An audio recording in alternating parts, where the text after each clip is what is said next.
there to be strategic coherency in the description of any of these missions that any nation, group of nations, or international organization is undertaking. You've got to have a framework that allows action. Otherwise, what happens in the earliest stages of the campaign, you become confused, you're unable to put your resources against the various tasks that you need to put them against, and it creates a dynamic where you're unable to really get at the problems. Now, what a strategic framework means is a high-level, simple description of what has to be done. It's, in many ways, civilians would talk about it as being a visioning statement. But it's so important to happen, and so often it doesn't happen. And without it, I believe it creates confusion. With it, it provides clarity. Soldiers thrive clarity in their mission. And the ability of soldiers to derive that from the political leaders is absolutely essential. It's hard to do at a national level, but it's even harder to do at an international level.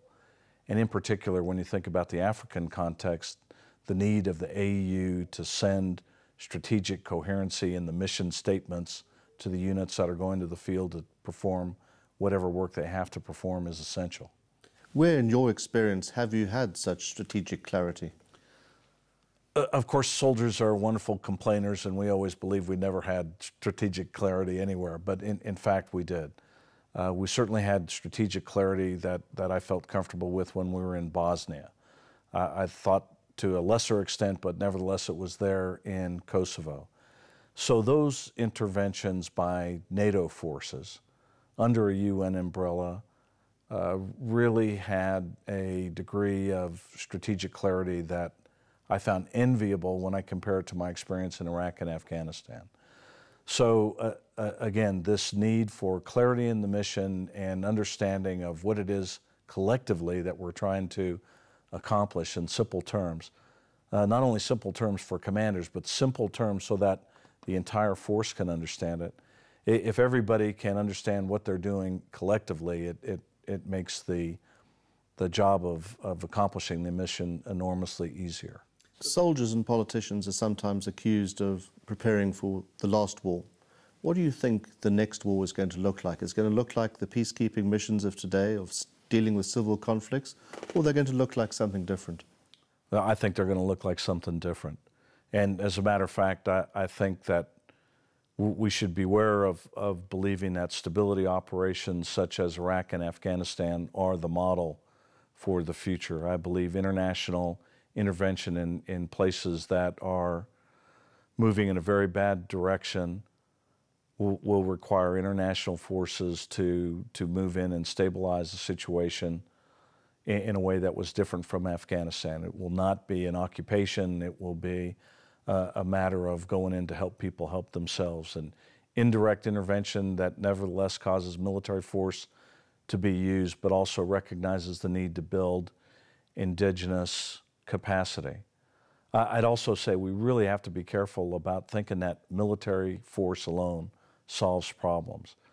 Most of these really hard problems, such as Sunni Islamic extremism or whatever other type of international drug cartel issue that you might find in a particular location, requires a lot more than military force. It requires getting the angry young men off the streets.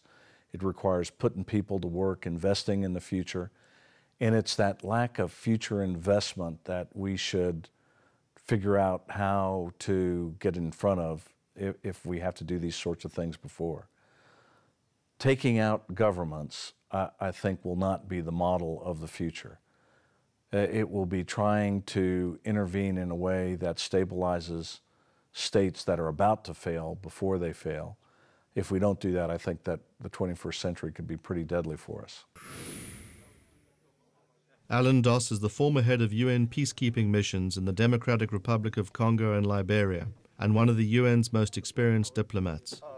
Part of his mission in the beleaguered Congo was to create stability and foster development in a country which has been riven by conflict since the late 1990s.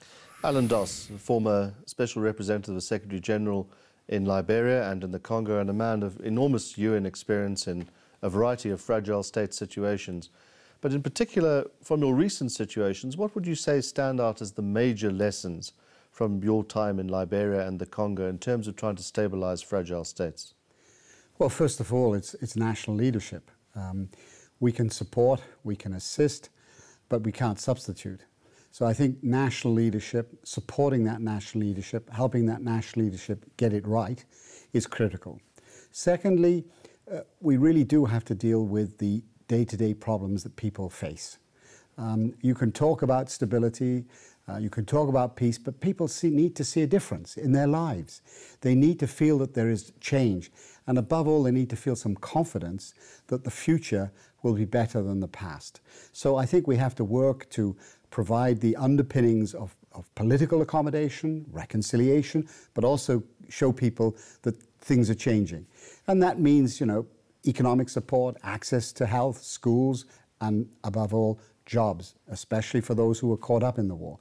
So I would say that we must support national leadership, we must support the leaders who are trying to make a difference, but recognize that it isn't them alone. We will have to help, we will have to provide as quickly and as effectively as we can support to make sure that people see that there is now change and that the international community can help them make a difference.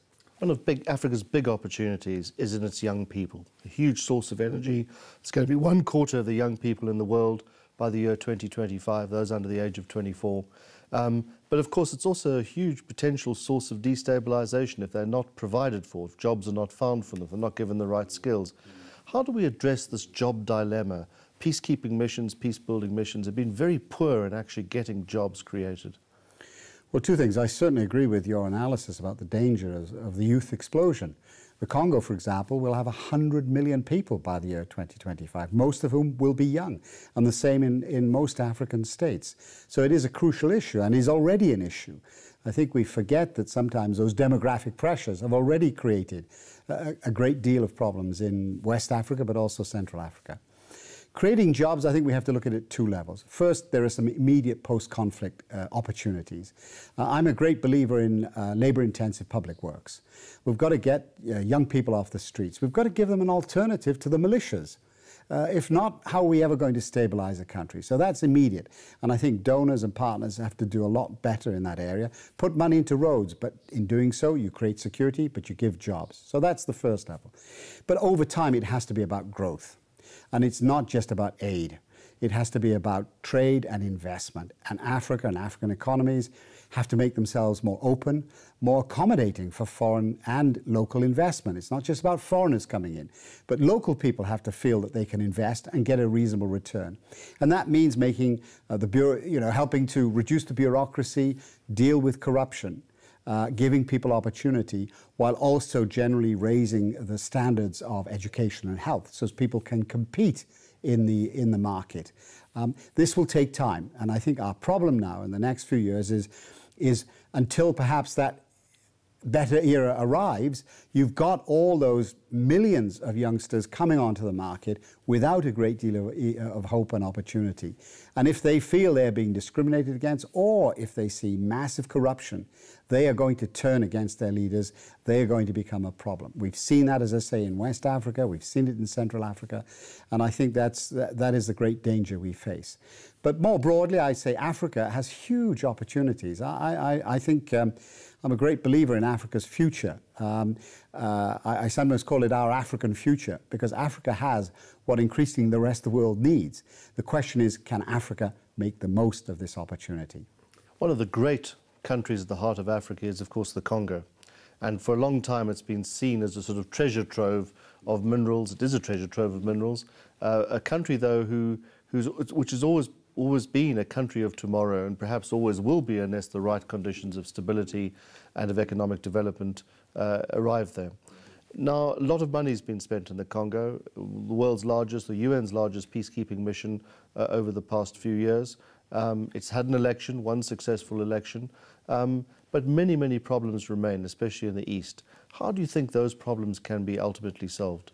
Well, I think first, yes, there has been progress. Despite many setbacks, the country today, I would say, overall, compared to where it was, say, a decade ago, 10 years ago, there has been considerable improvement. But the challenges are immense. People often say about the Congo, a rich country, poor people, and that's true. Much of the great wealth of the country, and that dates back to colonial times, let's be honest here, have escaped, and certainly the average Congolese hasn't benefited from that. So I think, you know, it's not just about generating wealth, but making sure that wealth gets down to people who most need it. We heard, you know, something like 70–80% of the people live on or very close to the poverty line.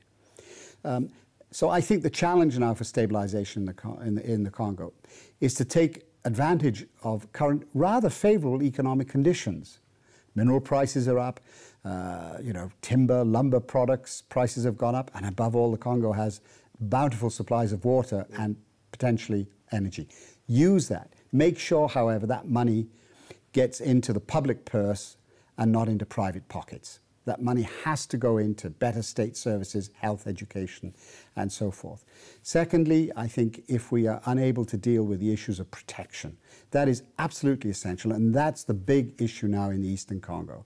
You know, we hear these awful stories, and they're true, of women being raped. And unless we can help the country and its people feel safer, we will fail. Protection, I think, is the #1 priority. It has to go hand in glove with improved economic conditions and so forth. And that will again show to the people, and particularly the women and the girls of the Congo, including, of course, in the East, that the future can be better than the past. That is the big challenge. Hence the importance of accountability and democracy. Accountability, democracy. It won't necessarily be the democracy that we in certain Western countries know. But I think accountability is a word, that people feel that there is redress and there is relief, whether it's about the criminal justice system, dealing with the epidemic of rape in parts of the East, but also that people can trade and invest with some security that their investment will actually be profitable and that they will be able to earn and keep the rewards of their investment. General Martin Agwai is retired from the Nigerian Armed Forces. He served as the commander of combined UN-African Union peacekeeping forces in Darfur in Sudan. They are firing at our position. There, General Agwai led one of the biggest peacekeeping operations in the world, with approximately 20,000 troops and 6,000 police under his command. General Martin Agwai, you're a soldier of 40 years' experience in the Nigerian Armed Forces, career as the Chief of Defence Staff of Nigeria, and of course, most recently, you're very well known for your role in UNAMID in Darfur. What do you think are the principal lessons from all your years of experience in terms of peacekeeping on the African continent? Well, thank you very much. I think the most important thing for peacekeeping